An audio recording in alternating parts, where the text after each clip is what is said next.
No one tells you this directly, but every self-taught man learns it the hard way. No one is coming, not a mentor, not a system, not a moment of recognition that suddenly makes the struggle fair. The world does not reward potential. It barely acknowledges effort. Most men spend years waiting for a signal that they matter, mistaking patience for virtue. But waiting is not neutral. Waiting is a form of surrender disguised as hope. The self-taught man becomes dangerous the moment he accepts abandonment as a permanent condition, not a temporary phase. When you stop expecting rescue, your behavior changes. You stop performing for an audience that never planned to applaud. You stop explaining your intentions. You stop pacing your growth to fit into social timelines. This is where the long game begins, not with ambition, but with the removal of illusion. The illusion that fairness exists. The illusion that someone is keeping score. The illusion that suffering is being noticed. Once those illusions die, focus sharpens. Energy consolidates. You are no longer distracted by the question of whether this will pay off soon. You are occupied with whether this will compound at all. Being ignored is not an error in the system. It is the system. Most men experience this as rejection and react emotionally. They rush. They overexpose themselves. They chase visibility like oxygen, because being unseen feels like social death. But visibility is not safety. It is exposure. It invites judgment, competition, and interruption before strength has solidified. The self-taught man reframes obscurity as cover. When no one is watching, mistakes are cheap. Learning accelerates. Weak methods can be discarded without reputation loss. There is a specific kind of freedom that only exists in anonymity. You can rebuild yourself without witnesses. You can experiment without consequences, while others measure progress through likes, titles, and public milestones. The self-taught man measures progress through internal alignment. He knows that anything rushed into the light too early becomes fragile. Attention freezes behavior. Once people expect a version of you, deviation becomes costly. Obscurity keeps you fluid.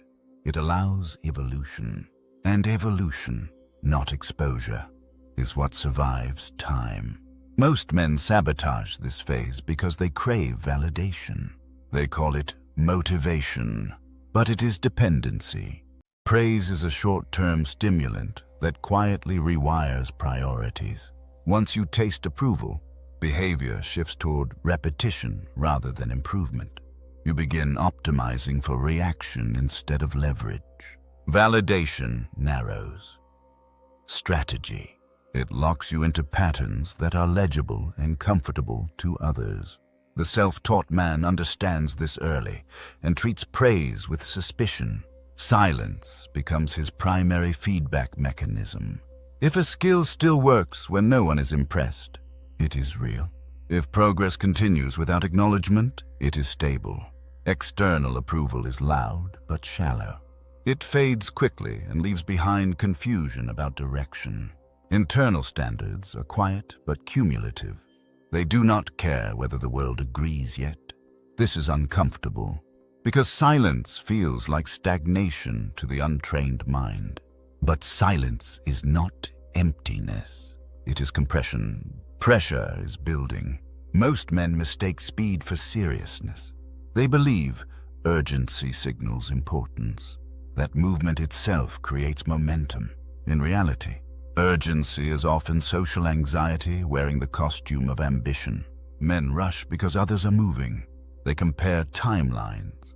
They fear being left behind in narratives they did not choose. The self-taught man refuses borrowed urgency. He operates on internal clocks that feel almost antisocial. He understands that time is not a resource to be spent, but a position to be occupied. Acting too early exposes weaknesses that time could have resolved quietly. Moving slowly is not passive. It is selective. It is the discipline of waiting until leverage exists. Speed impresses crowds. Timing outlasts them. The long-term game is not about doing more faster. It is about doing fewer things at the right moment, when reversal is unlikely. As this mindset deepens, something else hardens. Emotional comfort becomes a liability. Long-term strategy cannot coexist with the need to feel good in the short term. Attachment clouds. Judgment. The desire to belong introduces negotiation into decisions that should be clean. Most men are compromised not by external enemies, but by internal cravings for approval, for reassurance, for social warmth. The self-taught man does not eliminate emotion. He disciplines it. He learns to tolerate emotional coldness without collapsing into resentment or fantasy. This is where many turn back. Detachment feels lonely. It strips away narratives that once made effort feel noble. But clarity replaces comfort. Choices become quieter and more precise. You stop asking whether this will make you liked. You ask whether this will hold under pressure. The trade is brutal and permanent. Warmth is replaced with stability. Belonging is replaced with position. And once that shift occurs, there is no return to naive motivation. The long game does not reward those who need to feel encouraged. It rewards those who can operate without emotional noise, without witnesses, and without the promise of near-term relief. There comes a point where competition itself begins to look primitive.